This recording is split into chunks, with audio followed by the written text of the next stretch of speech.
নমস্কার, দেখছেন talk to Bangla. আমি অভিষেক রয়েছে আপনাদের সাথে। এই মুহূর্তে যে খবর নিয়ে উপস্থিত হয়েছি, দিলীপ ঘোষ বাংলার রাজনীতিতে অন্যতম চর্চিত চ্যাপ্টার। দিলীপ ঘোষ এই মুহূর্তে আবারও চর্চার কেন্দ্রবিন্দুতে, এবং শুধুমাত্র চর্চার কেন্দ্রবিন্দুতে তিনি নয়, এই মুহূর্তে রাজনীতির অলিন্দে আবারও দিলীপ ঘোষের যে একটা নতুন ভাবে পদার্পণ হতে চলেছে 2026-এর নির্বাচনকে কেন্দ্র করে, সেটা কিন্তু এই মুহূর্তে আজকে সম্পূর্ণভাবে লিখিত হয়ে গেল। কিন্তু দিলীপ ঘোষ কি বলছেন, দিলীপ ঘোষ কি ভাবছেন?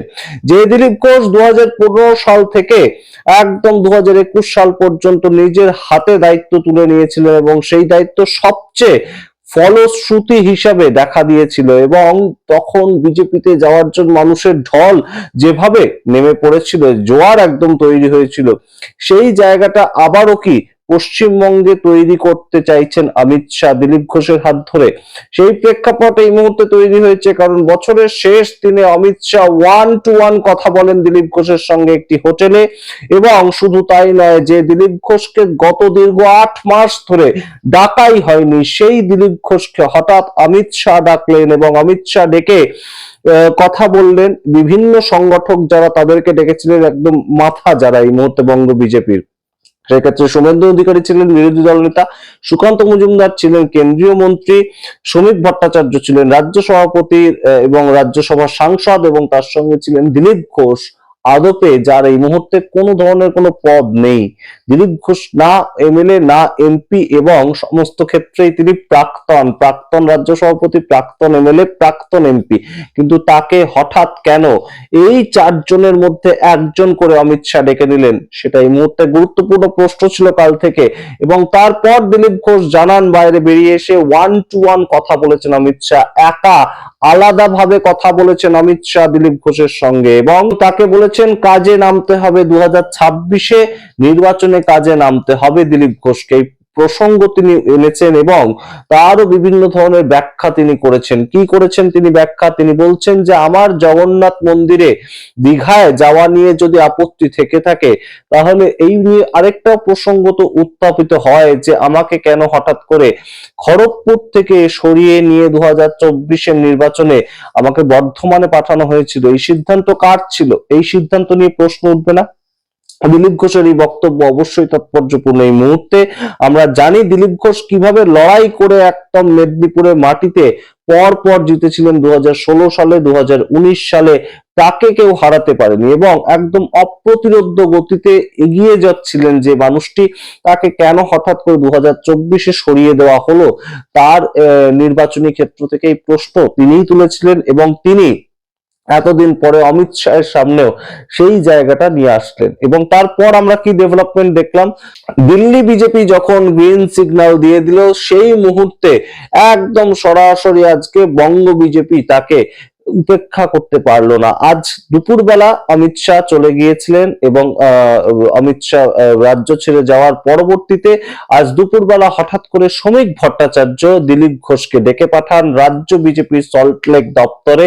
এবং যে সল্টলেক দপ্তরে বড় একটা দিলীপ ঘোষকে দেখা যেত না, বিভিন্ন মানুষজন আসতেন সেখানে, যে সমস্ত মানুষজন আগে ছিলেন কিন্তু এখন আর বিভিন্ন পদে নেই, তারাও পর্যন্ত আসতেন, কিন্তু দিলীপ ঘোষকে ডাকা হতো না।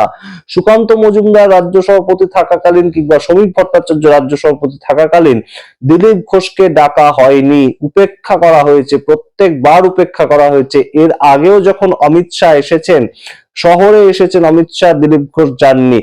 সেখান থেকে অমিত শাহ দিলীপ ঘোষকে হয়তো কনফিডেন্সে নেওয়ার পর বঙ্গ বিজেপিও আর সেই নিয়ে কোনো প্রশ্ন চিহ্ন তুলে ধরেনি, এবং অমিত শাহ এই মুহূর্তে বঙ্গ বিজেপিতে বেশ খানিকটা যে একটা ফাটল দেখা গিয়েছিল, সেটা একটা জোড়া লাগানোর চেষ্টা করছেন। কিন্তু দিলীপ ঘোষকে নিয়ে যারা প্রশ্ন তুলেছিলেন জগন্নাথ মন্দিরে দীঘায় যাওয়ার পরবর্তীতে, তারা কি এই মুহূর্তে অত সহজে দিলীপ ঘোষকে মেনে নেবেন? এই প্রশ্নটা উঠছে এই মুহূর্তে, যে দিলীপ ঘোষকে একসময় সরে যেতে হয়েছিল কার্যত, একদম সরাসরি রাজনীতির কেন্দ্রবিন্দু থেকে আস্তে আস্তে আস্তে আস্তে তিনি বহু দূরে সরে গিয়েছিলেন। প্রথম সারির বিজেপি নেতাদের মধ্যে দিলীপ ঘোষকে কাউন্টই করা হতো না। সেই দিলীপ ঘোষকে এই মুহূর্তে আবারও অমিত শাহ চাইছেন, কিন্তু বঙ্গ বিজেপির রাজ্য নেতারা তারা কি স্থান দেবেন? তার পুরনো ফিরিয়ে যাওয়া স্থান কি দিলীপ ঘোষ আবার ফিরে পাবেন? এই প্রশ্ন এই মুহূর্তে ওঠে। এবং দিলীপ ঘোষ যে জায়গাটা খুব ভালোভাবে পয়েন্ট আউট করেছেন রাজনীতিতে আবারও সক্রিয় হওয়ার আগেই, যে কেন আমাকে 2024-এ আমার নির্বাচনী ক্ষেত্র থেকে সরিয়ে নিয়ে যাওয়া হলো। শুধু সেখানেই নয়, তিনি আরো বলেছেন, একদম সরাসরি সাক্ষাৎকারে তিনি বলেছেন যে আমাকে যদি 2026-এ লড়তে পাঠানো হয় তাহলে আমি খড়গপুরেই দাঁড়াবো, খড়গপুর ছাড়া আমি দাঁড়াবো না।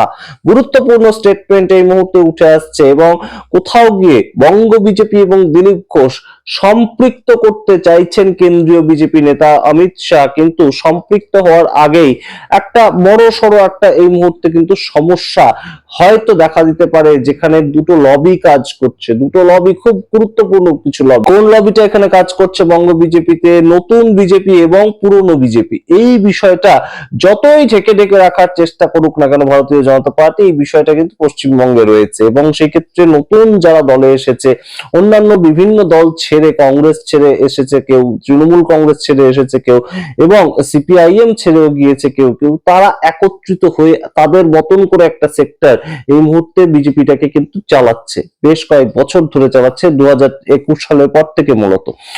কিন্তু সেই জায়গাতেই একদম সংগঠনের মূল যারা, সংগঠনটাকে ধরে যারা বড় করেছেন, সংগঠনটাকে ধরে যারা একদম ছড়িয়ে দিয়েছেন, যারা রাজনীতি করার প্রেক্ষাপটটাকে তৈরি করেছেন, যারা একদম বিজেপির যে কার্পেটটা সেটা পশ্চিমবঙ্গে বিছিয়ে দিয়েছেন, যেখানে দাঁড়িয়ে এই মুহূর্তে পরবর্তীতে বিভিন্ন মানুষজন বিজেপিতে এসে যোগদান করে বিজেপিকে এগিয়ে নিয়ে যাচ্ছে, সেই কার্পেট বেছানো লোকগুলো, সেই একদম প্রেক্ষাপট তৈরি করা লোকগুলো, জমি তৈরি করা লোকগুলো, তারা কিন্তু এই মুহূর্তে আবারও যাতে সক্রিয় হন, তার জন্য দিলীপ ঘোষকে দরকার। শ্রমিক ভট্টাচার্য অত্যন্ত বাগ্মী মানুষ, কিন্তু সংগঠক মানুষ শ্রমিক ভট্টাচার্য নন। শ্রমিক ভট্টাচার্য একদম দুজনের মধ্যে সমতা বজায় রেখে চলার মতন মানুষ। আদি বিজেপি, নব্য বিজেপি, এসব শ্রমিক ভট্টাচার্য একদম কথার মাধ্যমে সম্পূর্ণ মিশিয়ে দিতে পারেন, কিন্তু শ্রমিক ভট্টাচার্য সংগঠক মানুষ কি? এই প্রশ্ন এই মুহূর্তে ওঠে বই কি। তাই জন্য দিলীপ ঘোষকে আবারও দরকার। দিলীপ ঘোষ আসলেই সঙ্গে সঙ্গে দিলীপ ঘোষের সামগ্রিক যে টিমটা বসে গিয়েছে, টিম বলতে একদম সরাসরি বহু মানুষের নাম বলা যায়। রিতেশ তিওয়ারি, এই মুহূর্তে সায়ন্তন বসু, তিনি বহুদিন ধরে আমরা দেখতে পাই না। সায়ন্তন বসু কোথায়? সায়ন্তন বসু দু একটা প্রোগ্রাম ছাড়া বিশেষ কোথাও ডাক পান না। সেই সায়ন্তন বসু, তাকে আবার ফিরিয়ে আনবেন দিলীপ ঘোষ। এইগুলো কিন্তু দিলীপ ঘোষ পারেন, এবং দিলীপ ঘোষ জানেন যে কোথায় কোন লোকটা একদম বিজেপির সঙ্গে বহু পুরনো সময় থেকে জড়িয়ে রয়েছে। সেই কাজগুলো করার জন্য হয়তো এই মুহূর্তে অমিত শাহের একটা বড় সড়ো ট্রাম্প কার্ড তিনি আবারও খেলতে চাইছেন। এবং সেখান থেকে একটা প্রশ্ন যেটা অবশ্যই খোঁচা দিয়ে যায়, কেন দিলীপ ঘোষ হঠাৎ করে গিয়েছিলেন জগন্নাথ মন্দিরে? তৎকালীন সময়ে বিভিন্নভাবে বিভিন্ন ধরনের ঘটনা ঘটেছিল এবং আর্যিকর আন্দোলন তুঙ্গে ছিল। সেই সময় কেন হঠাৎ করে জগন্নাথ মন্দিরে দিলীপ ঘোষ সস্ত্রীক গেলেন, এই প্রশ্ন উঠেছিল। এবং এই প্রশ্ন দিলীপ ঘোষের সম্পূর্ণ চ্যাপ্টারে একটা প্যাচ হিসাবে হয়তো থেকে যাবে, একটা কালো অধ্যায় হিসাবে হয়তো থেকে যাবে। কিন্তু দিলীপ ঘোষ সেটাকে ট্যাকেল করার জন্য সাক্ষাৎকারে বলছেন যে আরেকটা বিষয় তো থেকে যাবেই বটে, যে পশ্চিমবঙ্গ থেকে হয়তো বিজেপির 13 জন সাংসদ হলেও যেতে পারতো, কিন্তু সেখানে 12 জন গেল কেন? তার কারণ আমাকে সরিয়ে দেওয়া হলো আমার সিট থেকে, আমার জেতা সিট সেখান থেকে আমাকে সরিয়ে দেওয়া হলো। অবশ্যই দুটো বিষয় কিন্তু খুব গুরুত্বপূর্ণ। আপনাদের মতামত দেখার অপেক্ষায় রইলাম। দেখতে এখন টক টু বাংলা। অবশ্যই টক টু বাংলা ইউটিউব চ্যানেলকে সাবস্ক্রাইব করে দিন। ধন্যবাদ।